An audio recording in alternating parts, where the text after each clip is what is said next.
What's going on, my fellow guitarists? My name is Andrew, and this is Andrew Rocks On.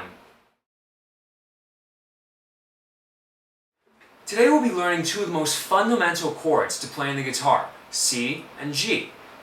These chords may be difficult at first, but the thing is, they can be simplified to be played with only one finger. Now, we're going to zoom in on the fretboard and give you a closer look.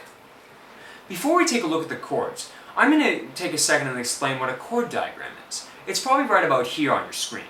It's a tool guitarists use to see what strings and notes are being played on a chord. As you can see in the chord diagram, this is what a C chord looks like. Each bar on the diagram is called a fret. The first fret, the second fret, the third fret, the fourth fret, and so on. And the strings order from top to bottom. So this is the first string at the bottom, and this is the sixth string at the top. The X's and O's on the chord diagram tells us which strings to play and which strings to miss. So with this C chord diagram, you can see that we only missed the sixth string, or the low E, as it is indicated by an X on the chord diagram. This means the rest of the strings are played as they are indicated by O's. Okay, so now on to the chords. So this is the full C chord, and here's what it sounds like. So as we see on the chord diagram, the C is played with your first finger on the first fret and the second string, or the B string. So we're going to count 1, 2, so the second string. Now your second finger goes on the second fret on the fourth string, or the D string. So we're going to count again 1, 2, 3, 4. Now our third finger goes on the third fret, fifth string. 1, 2, 3, 4, 5. The fifth string, or the eighth string. So that's the C chord. If you want a simpler way to play the chord, either take your third finger off and strum from the fourth string, or take both your third and your second finger off and only strum from the third string. Like that. To check if you have a nice sound from your chords, you have to strum each string individually to see if they ring like this.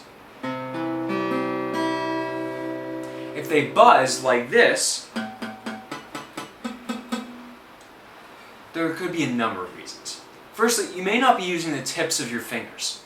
Also, check if a string is muted as a result of another finger touching it by accident. Thirdly, ensure your fingers are as close as possible to the next fret. If it's further back, you may get a muted sound. Okay, so let's go through our C chord and check that it has a nice, clean sound. You see the fifth string?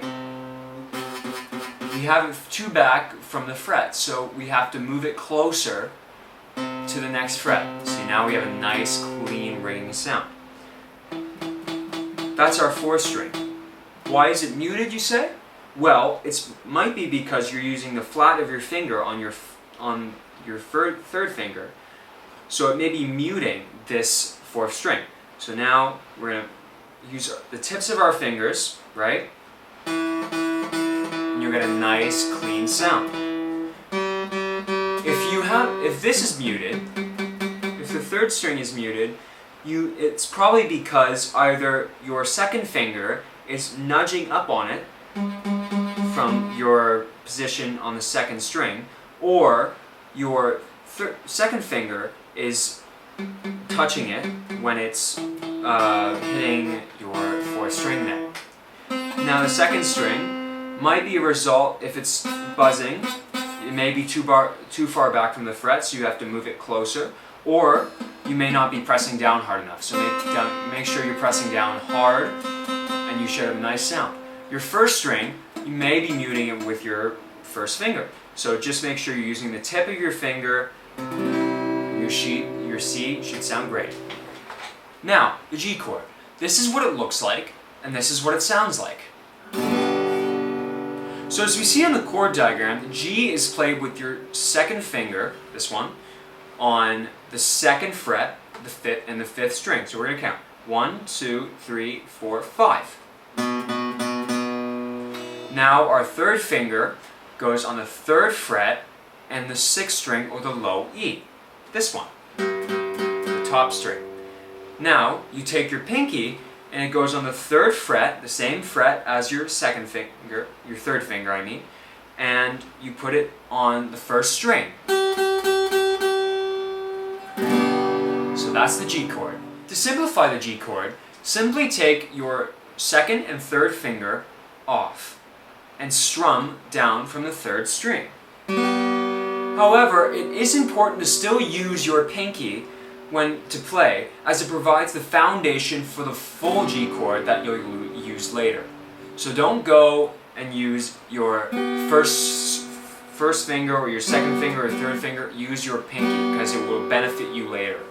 Like I said with the C chord, strum each string individually to make sure your chord rings and sounds good. Ensure you're using the tips of your fingers and putting them as close to the next fret as possible. Also, make sure none of the flats of your fingers are touching any of the other strings. So we'll go through our G chord now. Firstly, one of the problems you may have with your 6th string is you have your finger back too far on the fret. So it might be getting that buzzing sound. Make sure it's all the way up on the next fret and you should get that nice ringing sound. With the 5th string, you may be muting it with the flat of your 3rd finger. So make sure your 3rd finger is upright and using the tip of your finger to touch that 6th string. Also, with the 5th string, you may have your finger back too far, although it is unlikely because it is a bit of a stretch with the chord. So you want to have that nice and close up to the fret and using the tip of your finger. Get that nice ringing sound. With the 4th string, it's an open string, so you shouldn't have much problem with it, although you may be muting it like this with the flat of your 2nd finger. So make sure that's nice and upright. You should have a really nice 4th string.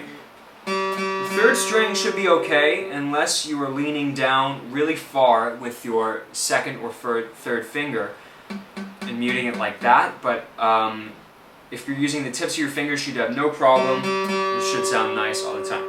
Now, the 2nd string, you may be muting it by nudging up your pinky onto the 2nd string. We don't want that, so just make sure your pinky is down on that 1st string.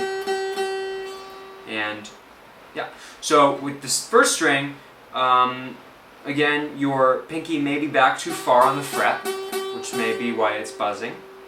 So make sure it's nice, as far as it can be up on the next fret. And make sure you're using the tip of your finger to get that nice ringing sound. And after your G chord, it should sound like that.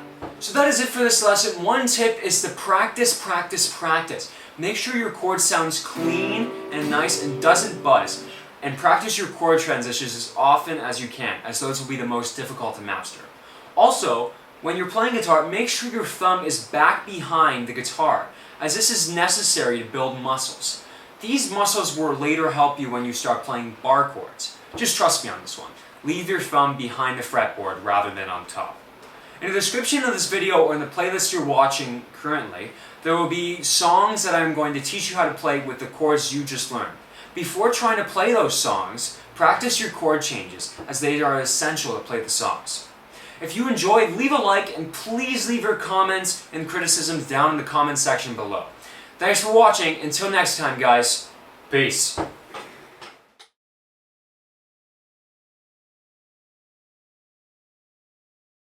Finger moves up to the 5th string and you're down, down, up.